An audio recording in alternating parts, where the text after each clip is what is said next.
2 Kings chapter 3. Joram, son of Ahab, became king of Israel in Samaria in the 18th year of Jehoshaphat, king of Judah, and he reigned 12 years. He did evil in the eyes of the Lord, but not as his father and mother had done. He got rid of the secret stone of Baal that his father had made. Nevertheless, he clung to the sins of Jeroboam son of Nephite, which he had caused Israel to commit. He did not turn away from them. Now Mesha, king of Moab, raised sheep, and he had to supply the king of Israel with 100,000 lambs and with the wool of 100,000 rams. But after Ahab died, the king of Moab rebelled against the king of Israel. So at that time, King Joram set out from Samaria and mobilized all Israel. He also sent this message to Jehoshaphat, king of Judah. The king of Moab has rebelled against me. Will you go with me to fight against Moab? I will go with you, he replied. I am as you are, my people as your people, my horses as your horses. But what route shall we attack? He asked. Through the desert of Edom, he answered. So the king of Israel set out with the king of Judah and the king of Edom.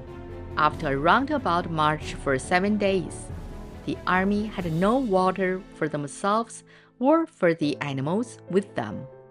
What? Exclaimed the king of Israel. Has the Lord called us 3 kings together, only to hand us over to Moab? But Jehoshaphat asked, Is there no prophet of the Lord here, that we may inquire of the Lord through him? An officer of the king of Israel answered, Elisha, son of Shaphat, is here. He used to pour water on the hands of Elijah. Jehoshaphat said, The word of the Lord is with him. So the king of Israel and Jehoshaphat and the king of Edom went down to him. Elisha said to the king of Israel, What do we have to do with each other?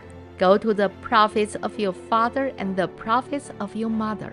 No, the king of Israel answered, Because it was the Lord who called us 3 kings together to hand us over to Moab.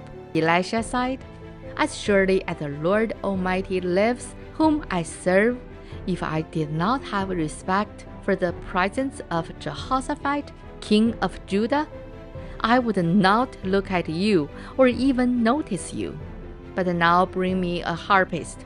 While the harpist was playing, the hand of the Lord came upon Elisha, and he said, This is what the Lord says. Make this valley full of ditches. For this is what the Lord says. You will see neither wind nor rain, yet this valley will be filled with water, and you, your cattle, and your other animals will drink. This is an easy thing in the eyes of the Lord. He will also hand Moab over to you. You will overthrow every fortified city and every major town. You will cut down every good tree, stop up all the springs, and ruin every good field with stones. The next morning, about the time for offering the sacrifice, there it was, water flowing from the direction of Edom, and the land was filled with water.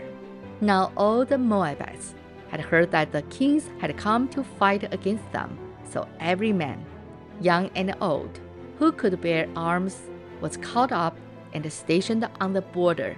When they got up early in the morning, the sun was shining on the water. To the Moabites across the way, the water looked red, like blood. That's blood, they said.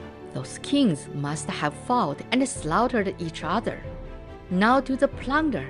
But when the Moabites came to the camp of Israel, the Israelites rose up and fought them until they fled.